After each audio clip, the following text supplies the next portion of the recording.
Conoce de cerca a los líderes de la comunicación y el medio empresarial, cuyo talento los ha llevado a ocupar los cargos ejecutivos a través de los cuales han transformado la forma de hacer negocios y dar valor agregado a sus marcas. Escucha el programa Estamos en Comunicación con Carlos Muñoz todos los viernes de 10 a 11 de la mañana por Radio Anáhuac 1670M. Eleva tus sentidos.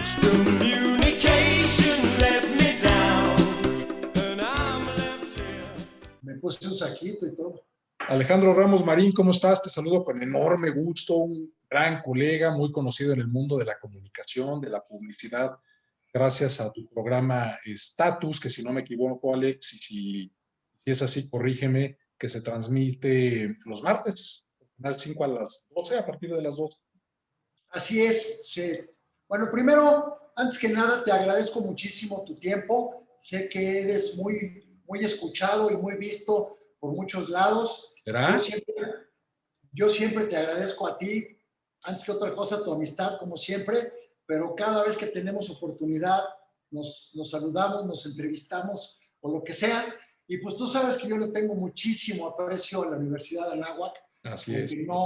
No estudié ahí, pero desde siempre, desde antes del temblor, desde el temblor del 85, tuve mis primeros contactos con la Universidad de Anáhuac por el Chovi Landeros, por Fernando Landeros y su socio José Ignacio Mijares. Ajá.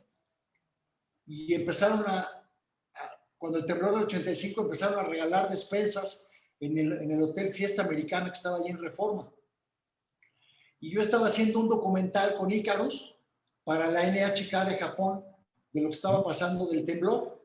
Entonces, ahí conocí al Chovi Landeros. Somos amigos desde el 85. Todavía ni nacía yo, Alex. No es cierto. Cálmate. Alex, pues me encantaría que nos platicaras los inicios precisamente de tu empresa Icarus, que está celebrando 40 años desde su creación. Tú que eres un entusiasta de la promoción de la comunicación, de la mercadotecnia, de la publicidad, este ámbito que nos apasiona, Alex, y qué bueno que hay un programa como el tuyo a través de Status que le dé alas a este mundo fantástico de la comunicación. Tú que has tenido también la oportunidad y el privilegio de entrevistar todos los mandamases y líderes de estos ámbitos de la comunicación, la mercadotecnia, las relaciones públicas, publicidad, investigación de mercados, etcétera, etcétera. ¿Cómo nace Icarus y cómo nace Status, Alex? Pues Icarus nace en el año de 1981. Es muy curioso porque yo desde que tenía pues 8 o 10 años, tuve contacto con la televisión por la señora Ofelia Guilmain, por la gran actriz Ofelia Guilmain. Merísima actriz. Vino junto con mi mamá en el barco de España, de refugiados españoles, cuando eran niños, cuando la Guerra Civil Española, en 1939, y siempre tuvimos una muy cercana relación con Ofelia. Íbamos a comer a su casa, y yo, por ahí de los 8, 10 años, 12 años, vi un día una grabación de un programa en la casa de Ofelia, de un programa que se llamaba Visitando a las Estrellas. Claro. Con don Paco Malgesto. Y entonces, pues yo, como conocía muy bien lo que Ofelia estaba diciendo, pues no me apantallaba ni me interesaba lo que ella decía. Yo me puse a ver la iluminación, las cámaras, me dejaron subir a la unidad móvil, y desde entonces yo dije, me voy a dedicar a la tele. Estaba estudiando en el Colegio Madrid, con lo que esto implique, buena fama o mala fama, ¿no? Pero ahí estudié todo el tiempo, desde kinder hasta prepa, y yo seguía pensando que iba a estudiar comunicación y que quería trabajar en la tele. Pero yo, en esas visitadas con Ofelia Guilmain, que además, con el tiempo, nos hicimos muy buenos amigos. O sea, yo tenía 16 años, 17 años, y me iba a platicar con Ofelia Guilmain, y nos quedábamos platicando de las 5 de la tarde a las 2 de la mañana. Bien. Y me contaba cómo León Felipe le escribía poemas y le agarraba la pierna, ¿no? Y me contaba cómo era Buñuel, o sea, unas pláticas, pues ya te puedes imaginar. Si yo de por sí estaba enamorado del medio, pues con Ofelia, pues me reenamoré, ¿no? Y cuando salí de la prepa, busqué a Ofelia Guilmain y le digo, oye, tú quedaste de que me ibas a contactar con alguien para trabajar en la tele. Tenía yo 17 años, en julio de 1979. No había cumplido 18 todavía. Iba yo a entrar a la universidad, pues la prepa la terminabas en julio y entrabas en septiembre, haz de cuenta, ¿no? Pero entonces voy a ver a Ofelia y le digo, tú quedaste que me ibas a presentar con alguien. Oye, Majo, pero ¿estás seguro que quieres trabajar en esto? Es muy, no sé qué, muy demandante, muy... ¿Estás muy seguro? Sí, estoy segurísimo. Y entonces al día siguiente fuimos, pasé por ella y fuimos a los estudios Churubusco y ahí me presentó al señor don Luis de Llano Palmer. Yo salí de la escuela un viernes y el lunes ya estaba trabajando con don Luis de Llano. Mira tú. Después, a los 2 meses, entré a la No, pues no necesitaste estudiar una carrera, Alex. No, pues fíjate que yo sentía que sí, y además era una condición que me habían puesto mis papás. Ah, sí. Sí puedes empezar a trabajar, pero no dejes de estudiar. Entonces me metí a estudiar a la Universidad Autónoma Metropolitana de Xochimilco, que no tenía nada que ver. Iba muchas personas con una vestimenta diferente, llamémosle, para no... Sí. Y entonces, pues yo me sentía raro ahí, pero pues Imagínate, fresísima del Madrid y te vas a la UAM, que es una gran universidad, pero como dices, la vestimenta de los chavos es y sui generis. Y yo era de la primera generación. Entonces, el plan de estudios era un primer trimestre de tronco común, donde leías a Marx, a Engels, el capitalismo, el socialismo. Decías, bueno, pues a lo mejor me va a servir para dirigir cámaras, pero, ¿no? Vamos a ver. Y, bueno, hacerte el cuento largo, pues estuve trabajando ahí con don Luis de Llano, con el señor Enrique Strauss, también un productor muy famoso, y con Chucho Tapia, otro productor muy famoso. Estuve 1 año y medio ahí en Pronarte, luego me fui al Canal 13, estuve trabajando en noticieros, y en el 81 me invitan a una casa productora que se llamaba Ícaros, como se llama hoy. Me invitan para hacer unos programas, porque yo trabajaba en noticieros, y entonces íbamos a hacer unos programas de los partidos políticos, pero con esta casa productora, y me invitan a que yo sea socio. Éramos 5 socios. Bien. Pues yo no sabía ni qué era una empresa, no tenía mucha idea de cómo era el asunto, pero yo ya sabía dirigir cámaras, llevaba trabajando 2 años, yo ya producía programas completos, editaba, ilustraba. Siempre me gustó mucho, bueno, me sigue gustando el área técnica, me gusta mucho poder operar una computadora de edición. En su momento, pues, pude manejar máquinas de 2 pulgadas, de 1 pulgada, de 3/4, de Betacam, de todos los formatos que ha habido, ¿no? Digitales, todo. Y en el 81 me invitaron a ser socio y ahí empecé. Después iniciamos haciendo maquila de programas para los partidos políticos, que no era nada de qué presumir, pero era muy complicada la ilustración por los choros interminables que se aventaban. Entonces aprendes mucho. Y en el 83 nos quedamos ya nada más 3 socios, salieron 2, y en el 89, en el 85 nos quedamos 2 socios, y en el 89 ya me quedé yo solo.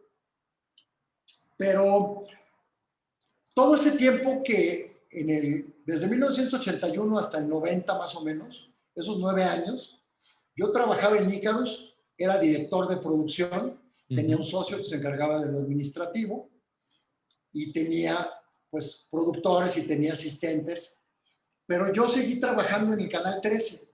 Siempre me gustó mucho el área de noticias. Entonces, dirigía en las mañanas los noticieros. Me tocó con el señor Paco Ignacio Taibo hacer la programación matutina del Canal 13. En 1981 no había programación matutina. Empezaba la programación en el Canal 13, lo que es hoy Azteca 1. Empezaba la programación a la 1 de la tarde con un noticiero. Toda la mañana estaba vacío. Había solo tenía programación el Canal 2, el 4 y el 5. Era Imevisión, ¿verdad, Alex? El Canal 13. Primero era Canal 13, se llamaba Corporación Mexicana de Radio y Televisión, Canal 13. Sí. Era del gobierno, dependía de RTC. En el 82, cuando sale López Portillo, lo privatizan al año y medio, creo que fue 84, y entonces creo que ya es TV Azteca. No, no es cierto. Imevisión. Fue Imevisión hasta el 89, creo. Y entonces yo dirigía, me levantaba a las 4 de la mañana todos los días para llegar a revisar todo lo que habían estado editando durante la noche para hacer un noticiero en la mañana. Hacíamos un noticiero primero de 7 a 8, luego de 7 a 9, luego de 7 a 10 y luego de 7 a 11. Hacíamos 4 horas diario en vivo. Entonces, empezábamos a producir el programa. Cuando acabábamos de hacerlo a las 11, 12 del día, empezábamos a preproducir y a producir el programa el día siguiente. Entonces, yo terminaba de dirigir cámaras. Yo era productor asociado junto con Armando Carrillo, un productor muy conocido también, y salía a las 11, me iba a desayunar con mis amigos a la Jusco, unas quesadillas o algo, y me venía para Ícaros, a la colonia Nápoles, y ahí le taloneaba todo el día, trabajaba todo el día. Por la tarde hablaba con el otro productor asociado, me decían que iba a ver el noticiero, me levantaba a las 4 de la mañana, llegaba al canal 4:30, 4:40, y salíamos al aire a las 7, pero yo revisaba que todos los reportajes estuvieran bien editados, que pues, todo, ¿no? Teníamos como 20 asistentes trabajando de las 12 de la noche a las 7 de la mañana. Era algo muy complicado, muy demandante, muy entretenido, pero además agarras mucho colmillo. Claro. O sea, dirigir cámaras en vivo es apasionante, es bien padre, ¿no? Aguanté con la universidad un año y al año fui a hablar con el director de la carrera. Ya él me conocía porque ya había ido 2 o 3 veces y fui a hablar con él y decirle, oye, pues seguimos con los rollos aquí medio políticos, con el socialismo y el comunismo, y yo, pues, la neta, soy productor, me gusta la tele y no veo para cuándo, ¿no? Y entonces llegamos al común acuerdo de que gracias, mis papás que lo entendieron perfecto, y desde entonces, en 1987, tuve la gran oportunidad de dirigir una barra en la noche en Imevisión. Enrique Strauss, que era director de producción, gran creativo, se inventó unos programas que se llamaban A la Misma Hora, que estaban los lunes Flor Berenguer, los martes José Ramón Fernández, los miércoles Jorge Saldaña, los jueves estaba Alejandro Aura y Andrés Bustamante. Y ahí conocí a Andrés Bustamante. Ya nos conocíamos porque su mamá también era española y por cuestiones de familia, pero nos reencontramos ahí y pues yo veía cada semana el programa de Andrés y veía el gran potencial que tenía. Y le dije, oye Andrés, vamos a hacer un programa independiente. Yo ya vi cómo es la onda aquí de la comercialización. Llevaba yo ya trabajando 8 años ahí. Yo aprendí que para ser productor, si tú quieres hacer bien cualquier programa, tienes que ser amigo de los ingenieros y de los financieros. Si no, va a ser un problema, ¿no?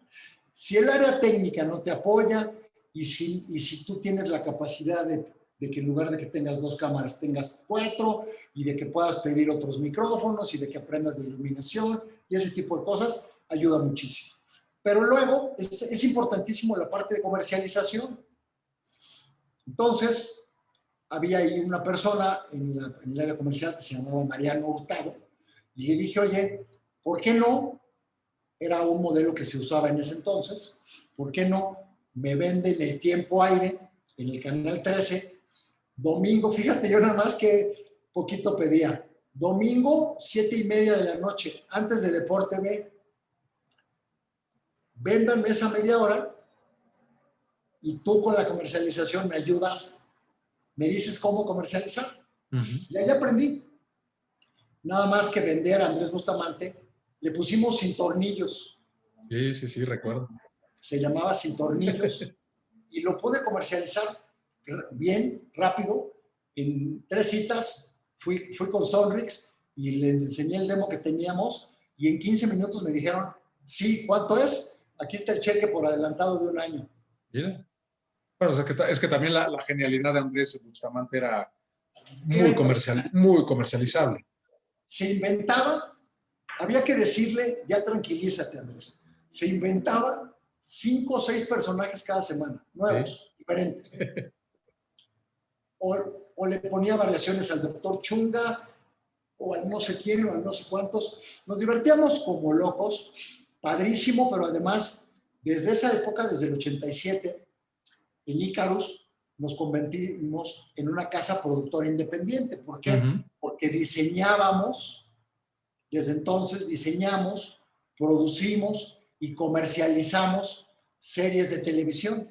¿En aquella época eras como competencia de Quali, Alex? No, Quali era una casa postproductora. Postproductora. Ellos daban servicios de postproducción. Una casa productora era, por ejemplo, Pedro Torres. Exacto. Una casa productora era Simón Bros. ¿No? Había otras que se llamaba, había un cuate que se llamaba Simansky, que era súper famoso. Había casas productoras, pero la mayoría, o todas, hacían comerciales. Yo no me gustaba mucho hacer comerciales, me gustaba más diseñar mis propios contenidos y poderlos comercializar. O sea, yo hago el diseño, veo como para qué ventana puede funcionar. Digo, a ver, por ejemplo, hice el estudio de Manzanero por el Canal 22. Lo hice hace pues 10 años, yo creo, 10 o 12 años. Me invitó Enrique Strauss, cuando era director del Canal 22, a que junto con el maestro Manzanero diseñáramos un programa. Y bien fácil, se me ocurrió hacer lo mismo que el estudio de Pedro Vargas. Como hemos estudiado la historia de la televisión, sabemos qué funciona y qué no funciona. Entonces, ¿quién no iba a querer ir a cantar con el maestro Armando Manzanero? Entonces, claro, invitamos al Tri, invitamos a Alejandro Sanz, invitamos a Rosario, invitamos a la Sonora Santanera, pues cualquiera iba con el maestro Manzanero. ¿Y de qué platicaban? Pues era un programa de 1 hora. Sí. Pues ellos podían estar platicando 40 horas, ¿no? Entonces era muy fácil. Entonces, con eso aprendí a ver cómo buscar las ventanas y ver quién puede patrocinar eso. Hay veces que el que lo tiene que patrocinar soy yo, como productora independiente. Pero ya hay una recuperación y hay un plan comercial para poderlo hacer. Hemos hecho igual la historia de la medicina en México. Es una serie de programas. Llevamos hechos 5 temporadas de 13 capítulos cada una. La empezamos a hacer en el año 2005. Yo tenía mucho material. En Icarus había trabajado mucho para el IMSS. Me tocó hacer tuve la gran oportunidad de hacer un documental de los 60 años del IMSS. El IMSS se fundó en 1943, entonces en 1993 hice los 60 años del IMSS. Entonces tuve que documentar todos los primeros trasplantes en México. Entonces, este primer trasplante de riñón yo lo grabé, el primer trasplante de corazón yo lo grabé, el trasplante de un antebrazo yo lo grabé. Entonces, todo ese material que tenía yo grabado durante del 80 al año 2000, digamos, lo conjunté y hice una serie que se llama La historia de la medicina en México. Muy pronto vas a poder grabar el trasplante de cara, Alex. Sí, ¿Está así cañón? está impresionante. No, las cosas que hemos hecho, me acerqué a la UNAM con el rector Juan Ramón de la Fuente en el año 2000. Desde entonces trabajamos con todos los rectores. Juan Ramón de la Fuente era el rector de la UNAM y el director de la Facultad de Medicina era el doctor Narro. Luego el doctor Narro fue rector. Y Graue, el que es ahora rector, era el director de la Facultad de Medicina. Ahora trabajamos con el doctor Graue y con el director de la Facultad de Medicina, que es Germán Fajardo. Y lo mismo ya hicimos con la Facultad de Ingeniería. Ya hice la historia de la ingeniería en México en el 2018, patrocinada por Cementos Cruz Azul, antes de que tuviera problemas. Y con la historia de la medicina llevamos hechos 65 capítulos de media hora, con 100 investigadores de la UNAM que nos han ayudado a escribir los guiones, con dramatizaciones. Todos esos programas están en YouTube, se pueden ver en YouTube. La historia de la medicina en México. Nos ganamos varios premios. Y eso es lo que es increíble con Icarus, que podemos generar un montón de contenido relevante. Aparte de tener la serie que nos mencionabas, Status. Lo que pasa es que como casa productora, claro que hice comerciales. Hice en el 87, cuando la época de Andrés Bustamante, como vi más o menos fácil comercializar, dije, pues ahora voy a hacer largometrajes, voy a hacer películas. Y me aventé a hacer 2 largometrajes. El primero lo vendí por adelantado, me fue increíble. Con mi compadre Gilberto Martínez Solares. Hicimos una película, la vendí muy bien, bastante malona, pero metimos a Eduardo Palomo, Arturo Peniche, a Omar. ¿Cuál era la película, Alex? Se llama Líneas Cruzadas. Muy mala, pero nos fue muy bien. Y metimos plomazos, metimos a las señoritas que enseñaban, metimos... La clásica fórmula del cine mexicano de aquella época. Y se vendió de volada, y de ahí conseguí lana para hacer la segunda película con Armando Ramírez, el escritor. Que ya se nos fue, caray. Ya se nos murió. Se me fue, lo anduve cazando y se me fue antes de tiempo, caray. Con él hice una serie, bueno, hice 3 temporadas de una serie que se llama Qué bonito es lo bonito. Sí, y hacíamos programas de los tacos, de la feria del mole. ¿Y él era el conductor? Él era el conductor. Todos esos programas yo los hice. Él chambeó conmigo en el Canal 13 y de ahí lo convencí que me hiciera el guión de la segunda película, que se llamó Me llaman la Chata Guayo. Y nos fue súper bien porque ganamos en la reseña de Acapulco. Fue con María Rojo, Alonso Chano, güey. O sea, muy bien hecha, pero me tardé 2 años en venderla. Entonces me quitaron las ganas de hacer cine. Dije, es muy complicada la distribución y me seguí con series de televisión y desde el 80, desde el 87, 88, siempre aparte de hacer Status, hacer este programa de la publicidad que lo hago semanalmente, siempre hago otras 2 o 3 series al año. O sea, hago alrededor de 100 capítulos de media hora al año. Nada más. Sí, un chorro. Oye, Alex, me encantaría que nos platicaras también un poco a qué obedece el nombre de Icarus, si no me falla la memoria y no soy un perfecto ignorante, hijo de un dios griego, creador de un laberinto, si no me falla tampoco la memoria, y luego nos pasamos a la parte de Status, ¿te parece? Me parece perfecto. Te voy a decir que eso también fue una influencia de la señora Ofelia Guilmán, que hacía muchas tragedias griegas.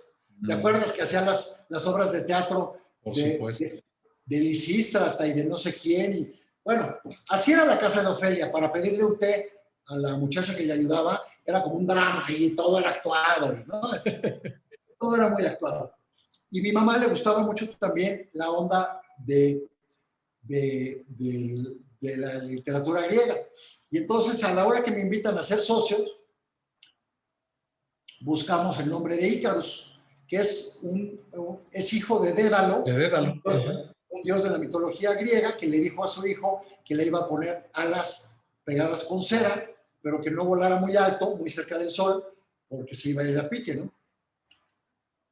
Y nosotros hemos hecho caso y todavía seguimos intentando volar hacia arriba, todavía no llegamos, ¿no? El límite es el cielo. Por eso le pusimos así. Y luego, después de haber hecho comerciales, hice muchos eventos, hice muchos lanzamientos para laboratorios, para Pfizer, AstraZeneca, Sanofi Aventis, Roche.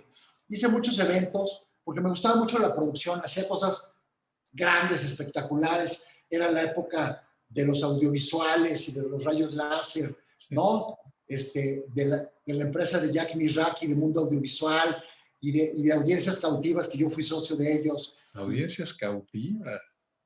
No, nos estamos remontando auténticamente a la era de Pedro Picapiedra. Pues no tanto, porque yo ya andaba... Ochenterísimos. Sí, exactamente. Pero,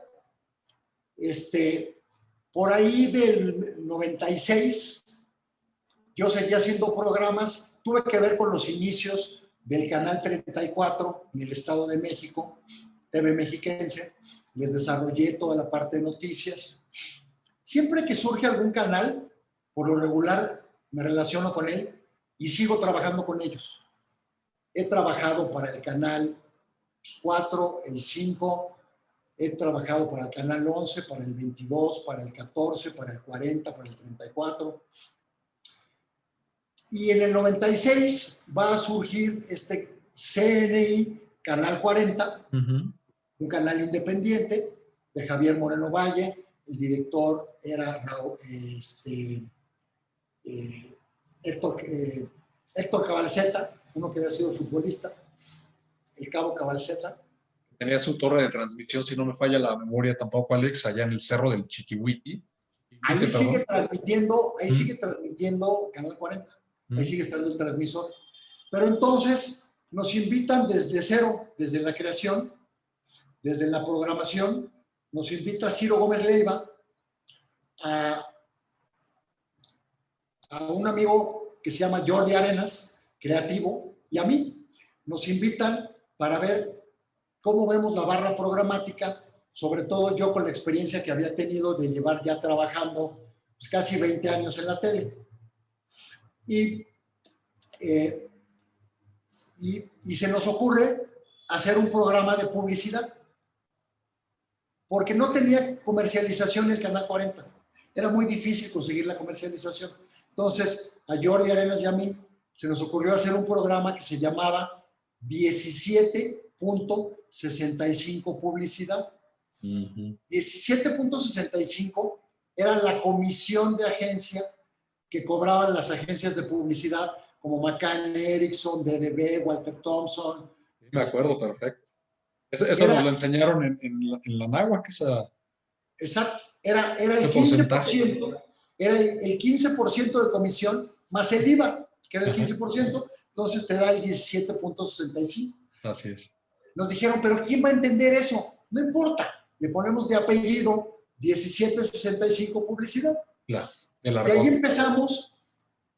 Yo en ese entonces, en Ícaros, estaba haciendo los comerciales de la sección amarilla con Carlos Alarraqui. Estaba haciendo la postproducción de algunos anuncios. Qué buenos anuncios, qué creativos, cara. Estaban increíbles. Y entonces hice un primer programa del detrás de cámaras de cómo se hizo la campaña de la sección amarilla. Luego hice uno del Círculo Creativo y pues ahí nos seguimos. Estuvimos al aire 2 años, hicimos 110 programas más o menos. Siempre dedicados al tema publicitario, Alex. Y con el tiempo te fuiste diversificando para abarcar más ámbitos. Ahí con 1765 publicidad nos dedicábamos básicamente a la publicidad, a los detrás de cámaras de las filmaciones y a los lanzamientos de campañas. Y luego, pues resulta que pues el director, el dueño no toman buenas decisiones, el Canal 40 se endeuda, le pide prestado dinero a personas que no debía y lo pierde. Para ponerlo en bonitas palabras, ¿no? Sí, fue un pleitazo, caray. Y entonces, 1765, pues no sabíamos qué pasaba con él, si se iba a la parte de Azteca o qué pasaba, entre que eran peras o eran manzanas. Yo me moví con los señores Vargas, con Francisco Vargas, con Joaquín Vargas, y MBS. de MBS, que tenían el canal 52 MX. Estaba por salir al aire. Entonces, ahí, cuando estábamos al aire en el canal 40, estábamos los viernes a las 11 de la noche. ¿Por qué lo pusimos a esa hora? Porque era el horario que tenía un programa de publicidad famosísimo en París y en Buenos Aires, en Argentina. Había, en ese entonces, en los años 80, había 2 programas, uno en París y uno en Argentina, dedicados igualito a lo mismo, y se transmitían viernes 11 de la noche. Y tenían 8 puntos de rating. O sea, les iba increíble. Buenísimo. Entonces lo pusimos los viernes, se acaban, nos vamos con el 52MX, lo ponemos los martes, y de ahí yo ya empecé negociaciones con Televisa. Desde el 98, 99, empecé a negociar con Televisa. Me ayudó muchísimo José Alberto Terán, de Terán TVW. Claro. En ese entonces José Terán era presidente de la MAP, y yo ya llevaba 2 años haciendo programas, pero con mi casa productora ya llevaba 22 años. Entonces, pues, conocía a todas las agencias, o sea, ya conocía muy bien el medio, y ellos me ayudaron con el señor Alejandro Quintero, que era el presidente de comercialización de Televisa, ¿no? Pues era el vicepresidente de comercialización, sí, de muchas cosas, ahí en Televisa, y se lo presenté y le gustó, pero no encontraban cómo, porque no me lo podían comprar, porque no podía ser etiquetado, porque no podía ser preproducción. Total, finalmente nos acabamos poniendo de acuerdo, me dieron aire, o sea, pero te dieron aire literal, no de que te hayan dado aire de otra manera, exacto. O sea, nos encontraron un espacio en el Canal 5, tarde, no tan tarde como ahora, pero tarde, eran los martes a las 12 de la noche, pero también nos compensaron y nos dieron Foro TV cuando empezó Foro TV. Pero ya no le podíamos poner 17.65 publicidad y un choro que te explicara que la comisión de agencia, ¿no? O sea, ya no funcionaba. Entonces, ya no estaba con nadie, estaba yo solo. Me gustaba mucho el tema, lo dominaba, me invitaban mucho a dar conferencias en las universidades. Constantemente he tenido contacto con todos los directores de la carrera que ha habido en la Anáhuac. Siempre me invitan. Es que eres un referente, Alex, sin duda. Muchas de las maestras son mis amigas, sí. Muchos de los que tienen ahí injerencia como tú son mis amigos, pero igual en la Ibero, igual en el TEC, igual pues en muchos lados, porque realmente la biblioteca que hemos hecho está increíble, que tenemos documentada toda la publicidad mexicana desde 1996. Imagínate. O sea, llevamos 24 años. 24 años, 25. Más o menos. Son como 1000 programas. Vamos a cumplir, en unas semanas vamos a cumplir 1000 programas de media hora. Entonces, son más de 500 horas de material en donde puedes oír hablar a muchas personas que ya no están, como ayer que murió, que recientemente falleció. O Gunther, pero fíjate, de Gunther Saupe te voy a dar una primicia. Vamos a pasar un programa que tengo hecho de él hace 10 años. Empecé a hacer una serie de programas dedicados a reconocer a los grandes publicistas de nuestro país. Tú has visto varios.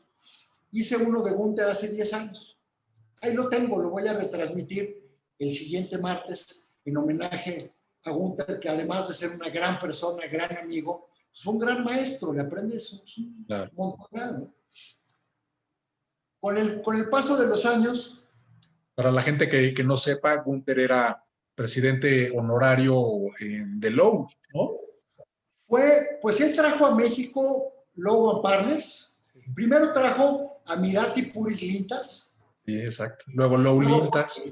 Luego Lintas Lowe y luego Lowe Partners. Pero él fue el presidente, pero él fue de los que fundó la AMAP, la Asociación Mexicana de Agencias de Publicidad. Tuvo que ver con la ANP, la Asociación Nacional de la Publicidad. Fue de los fundadores y creadores del CONAR, el Consejo Nacional de Autorregulación y Ética Publicitaria, de la SICOM, la Confederación de Industrias de la Comunicación. O sea, en todo tuvo que ver, en todo. Con los años, sí, con los años fuimos ampliando para que el programa fuera más ameno y pudiera ser dirigido no solo a la industria de la mercadotecnia, la publicidad y la comunicación y los negocios, sino a cualquier persona. Entonces, lo fuimos ampliando. Hoy es mercadotecnia, publicidad y comunicación, ¿no? Y hubo algunas personas hace años que me dijeron, no, es que tu programa es muy de nicho. No creo que dure muchos años. No creo que tengas tantos temas. Te puedo demostrar, te puedo enseñar que, o sea, ya tengo ahorita casi programas para 3 meses más. Tengo ahorita sí, así como 15 programas. Siempre hay tela de dónde cortar en este mundo de la comunicación. Siempre va a haber lanzamientos y es. Más ahora con los cambios que tuvimos desde el año pasado. Sí. ¿No? Antes esta entrevista, me invitabas, iba aquí cerquita de mi oficina, porque yo estoy en San Ángel, sí. Entonces iba aquí cerquita a la Universidad de Anáhuac del Norte, ¿no? No, ibas a la del sur. No, iba a la del norte a que me entrevistaras. Sí. ¿No? Sí, así es. Ahora es todo por Zoom. Sí. Entonces, eso nos ha facilitado mucho el hacer programas. Hemos encontrado la tecnología adecuada para que tenga muy buena calidad, para que se pueda recortar perfecto, para que el audio funcione bien. Y los hacemos los programas en 2K, o sea, en Full HD, como transmiten todos los canales, ¿no? Oye, Alex, ¿y por qué estatus? ¿Qué significa estatus? Porque es una palabra que se usa muchísimo, tanto en la tele como en la publicidad. ¿Cuál es el estatus de tal campaña? ¿Cuál es el estatus de las ventas de los coches tal? ¿Cuál es el estatus de la preproducción? ¿Cuál es el estatus de la escenografía? Esa es una palabra que se usa muchísimo. Entonces, se me ocurrió en el año 2000, 2002, y la registré y lo tengo registrado a mi nombre. Sí, como debe ser. Oye, Alex, de toda la gente que ha desfilado por Icarus, por Status, publicistas, ejecutivos, o sea, se me puede pensar en Emilio Azcarra Gallán, etcétera, etcétera, de todos estos personajes que son íconos del mundo de la comunicación, del marketing, de la publicidad, de las relaciones públicas, etc., etc. ¿Cuáles han sido los más grandes, los más talentosos creativos, los empresarios más destacados en el mundo de los medios de comunicación, que te hayan dejado impresionado con enseñanzas que tú posteriormente puedas transmitir a nuevas generaciones en ámbitos? Yo creo que nos tardaríamos muchas semanas. Dame 5. En que te pudiera decir. Te voy a decir 5. Te voy a decir, hay personas, como bien dices, de la televisión que me han dejado más que sorprendido, como mi gran maestro, el señor don Luis de Llano Palmer. En 1980. Papá de Luis de Llano Macedo. Sí, pero el señor fue de los iniciadores de la televisión. Él inventó lo que era el Canal 8, que hoy es Televisa San Ángel. O sea, imagínate que tú estabas editando y él estaba en su oficina viendo en un monitor cómo tú editabas y él te marcaba por un micrófono. Entonces tú oías en una bocina, viejo, cuidado que se te dé un cuadro. Decías, ¿qué onda? ¿No? O sea, impresionante. Es muy difícil, te voy a decir. Encuentro gente súper admirable, no solo en la parte de la publicidad, de la mercadotecnia, de la comunicación, de los medios, sino por la... Como me meto en muchos ámbitos, por ejemplo, de la medicina, la historia de la medicina. Pues no soy doctor, pero te puedo decir que he entrevistado a todos los doctores de México. A Miguel León Portilla, al que descubrió la vacuna de no sé qué, al que hizo no sé cuántos. Y son personas impresionantes. Hice una serie que se llamó Los Grandes de Bellas Artes, con la directora de Bellas Artes en el 2018. Entonces, tuve la oportunidad de convivir y de entrevistar y de hacer, o sea, con Isaac Hernández, ¿no? Con el arquitecto Enrique Horten. O sea, realmente esta carrera, el que te dediques a la generación de contenidos, a hacer documentales, a hacer cosas, te puedo decir que he tenido oportunidad de convivir con el director general de Nestlé México o con el director general de Unilever México o de Coca-Cola. Reginaldo Eclisato. Pues con todos, porque además pues llevo un montonal de tiempo en esto y soy como esponjita. O sea, me encanta estar absorbiendo. O sea, tú me dices ahorita, a ver, tú dime 5 de los medios de los más sobresalientes, pues te puedo decir, pues el señor Don Luis de Llano, pero te puedo decir que hay un director de escena que se llama Benjamín Can, que trabajó conmigo en Ícaros hace muchos años. Hacíamos videos para una casa de encuestas, para Nielsen y para Ibope. Benjamín Can y yo, ¿no? Entonces, tienes oportunidades. Es muy amigo mío Jorge Eduardo Murguía, vicepresidente de contenidos y de producción de Televisa. Lo que he platicado con el señor Azcárraga también es impresionante, muy impresionante. Alejandro Quintero para mi carrera ha sido definitorio, sin duda, sin duda. Gracias al apoyo de Alejandro Quintero y de Miguel Ruiz Galindo, de las personas que han estado en Televisa y las que siguen estando en Televisa, hoy Ricardo Pérez Teufel, son fundamentales en mi carrera, porque gracias a ellos puedo tener una ventana. Exacto. Y aprendiste a vender tus contenidos. Pues es que 2 veces y tengo 4 hijos, entonces les tengo que dar de comer. Sí, sin duda. Por ejemplo, en el caso, por ejemplo, de Emilio Azcárraga Gallán, Alex, también seguramente conociste a su papá, al Tigre. ¿Cuál, digamos, sería la diferencia más notable en la personalidad, en el estilo de liderazgo de cada uno de ellos? Pues te voy a decir, a ninguno de los dos los conocí o los conozco lo suficientemente como para decirte un comentario. Yo lo que te puedo decir es cuando conocí a don Emilio Azcárraga, cuando tuve oportunidad de tener una junta con él, cuando lo pude conocer, iba yo con las patitas que me temblaban. Como todos. Porque tenía una fama de, o sea, Tigre. ¿no? O sea, impresionante. Y el que estaba ahí en la comercialización era don Otón Vélez, y ahí también cuidadito, ¿no? Entonces, pero pues siempre acabas conociendo. También conocí al director general de Televisión por Cable, a Eugenio Dubernard. Tuve tratos también con Ricalde, con todos los de las televisoras locales.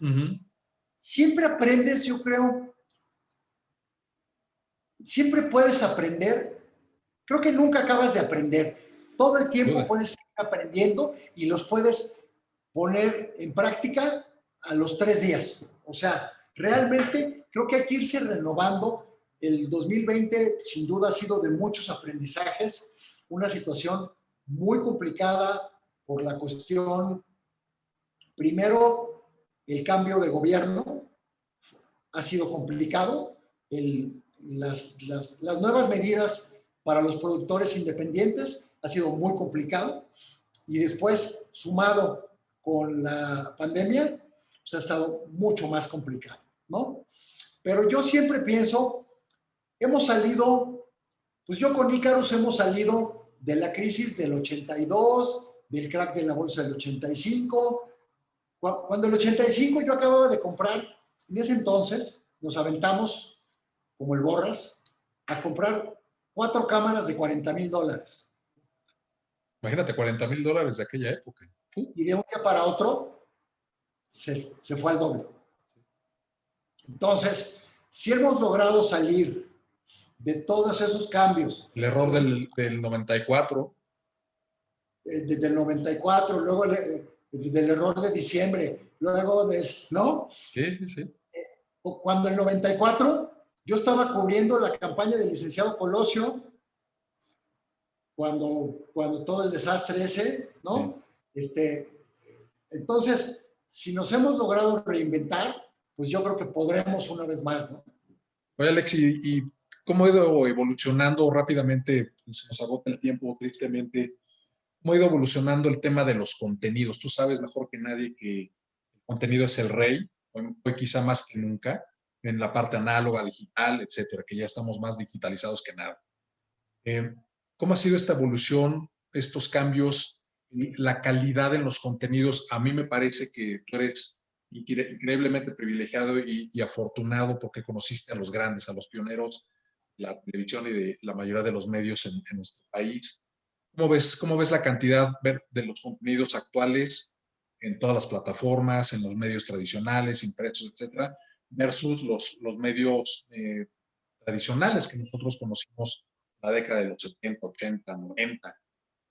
Yo creo que la parte tecnológica ha sido una gran herramienta para nosotros los productores, los generadores de contenido relevante. Creo que el hecho de que tienes que estar constantemente actualizado, tienes que ir cada año, estarte capacitando, saber cómo optimizar los recursos, cómo tener la mejor calidad posible, poder hacer las cosas en 4K o en 2K. Siempre que tengas la mejor calidad, eso ya como que ni lo piensas, eso ya se da por descontado, digamos, ¿no? ¿Cómo creo que puedes tener contenidos buenos cuando logras generar contenidos relevantes que le van a llegar al grupo objetivo al que tú te estás definiendo? Bien. O sea, yo hago el programa Status y mi principal público objetivo pues son los mercadólogos, son los estudiosos de la comunicación como ustedes en la universidad, ¿no? Pero también los que están trabajando en los medios y en las agencias de medios, ¿no? Si yo quiero generar contenidos relevantes, tengo que satisfacer la demanda, o sea, tengo que saber qué es lo que tú quieres escuchar, ¿no? Y qué es lo que quieres ver, qué es lo que está pasando. Lo mismo con la historia de la medicina. Si no tengo a los mejores doctores y que lo sepan explicar y que yo pueda tener esa mejor calidad, aunque use materiales de stock, ¿no? Pero que funcione. Creo que el hecho del desarrollo, el desdoblamiento de los medios a la parte digital ha hecho que nos volvamos mucho más creativos, que a lo mejor sea menos caro producir buenas cosas, y el hecho de que haya más canales y más plataformas, pues sin duda enriquece a los generadores de contenidos porque podemos tener más ventanas, pero sobre todo al público que puede escoger qué quiere ver, si quiere ver la televisión abierta, las novelas, o si quiere ver televisión de paga nacional, o si quiere ver televisión de paga extranjera, si quiere ver HBO, o si quiere ver Game of Thrones, o si quiere ver Netflix, ¿no? O sea, creo que sin duda la evolución de los contenidos, además, por el consumo desmedido que hemos tenido a lo largo del último año. O sea, se han incrementado los tiempos en las pantallas de todas las personas, pero también se han incrementado los ratings de la televisión de paga y de la televisión abierta, ¿no? Uh-huh. Entonces, eso es lo que queremos los generadores de contenido. Ahí está la gente. Ahora, hay que poder generar los contenidos adecuados. Hay contenidos que no son muy buenos, digamos, pero hay muchos contenidos que siguen cumpliendo con la función social, como el Canal 2, digamos, ¿no? Sí, sí. Alex, para finalizar, me encantaría que nos hagas favor de compartir un mensaje para toda la comunidad universitaria, particularmente a los chavos que estudian mercadotecnia, comunicación en sus diferentes especialidades, y por supuesto a la comunidad universitaria en general, a la audiencia y seguidores tanto de Radio Anáhuac como de esta emisión Estamos en Comunicación, Alex. Ya eres un referente en este ámbito. Pues muchas gracias por tus comentarios, gracias por este espacio, y yo creo que es un poco lo mismo en lo que he venido insistiendo. Yo creo que eso, para los que están estudiando comunicación, es una gran oportunidad. Para cualquiera que esté pudiendo estudiar una carrera, creo que el que te puedas preparar, aunque sea en línea, que deja mucho que desear, por muy buenos que sean los maestros, no es lo mismo que estar en un taller o en una parte presencial, pero que no se desmotiven. Es bien, bien importante estar preparados, estar enterados, tener los antecedentes, porque en algún momento te van a servir muchísimo para poder argumentar las nuevas propuestas que tú puedas tener. Creo que es una situación económica complicada, en muchos lugares se está viendo recortes, pero justamente las personas más preparadas, las más creativas, las más luchonas, las más... los que mejor se adapten a estos nuevos cambios. Creo que les va a ir muy bien. Creo que les va a ir muy bien, y vuelvo a decir lo que decía hace rato. Creo, en mi experiencia, llevo 40 años trabajando en la tele, cumplí 40 años trabajando en la tele el año pasado, voy a cumplir 41 este año, y con mi casa productora, una casa productora que dure 40 años, pues es porque sí se puede, porque sí hay chamba, ¿no? ¿Sí? Porque se puede generar ese trabajo. Entonces, creo que es bien padre, es bien importante. Creo que ya te lo he comentado en alguna ocasión. En algunos de mis programas voy y hago un programa de la entrega de los premios CEFI de la eficiencia publicitaria, y entonces entrevisto al director de la marca Corona, por decirte algo. Y el chavo me dice, oye, pues yo llevo trabajando aquí 5 años, pero empecé a estudiar mercadotecnia porque vi tu programa. Me motivó muchísimo saber lo que podía hacer. Qué padre. Sí. Qué padre e inspirador, Alex. Sin duda, sin duda, sin duda. Yo estoy más que agradecido con Dios y estoy feliz de poder hacer todos los días lo que hago. Son ahorita, bueno, van a ser las 8 de la noche y estoy en mi oficina teniendo una muy amena plática contigo, pero llegué a trabajar a las 4:30 y en la mañana llegué a las 9:30. Y pues hay que seguir haciendo cosas, hay que seguir haciendo cosas. Y si no sale por un lado, buscarle por el otro. Pero claro que se puede, y puedes hacer lo que tú tengas en mente y lo que sea tu sueño. Alejandro Ramos Marín, Alex, pues para finalizar, agradecerte tu participación en este espacio. Qué bueno que le das a través de Ícaros y de Status el valor que se merece a la comunicación en todas sus modalidades o especialidades. Te mando por lo pronto 1670 abrazos, en lo que nos podemos reencontrar de manera presencial. Nos veremos también, Dios mediante, en algún evento virtual o presencial lo más pronto que se pueda. Y pues 1670 abrazos nuevamente, Alex. Estamos en comunicación. Cuídate mucho. Mucho éxito y que vengan otros 40, 50 años de Ícaros. Buenísimo. Te agradezco muchísimo. Un abrazote a ti y a todos tus radioescuchas. Gracias. Gracias. Esta fue una emisión más del programa Estamos en Comunicación con Carlos Muñoz. Carlos Muñoz, un programa con mensaje transmitiendo desde Radio Anáhuac 1670M. Eleva tus sentidos.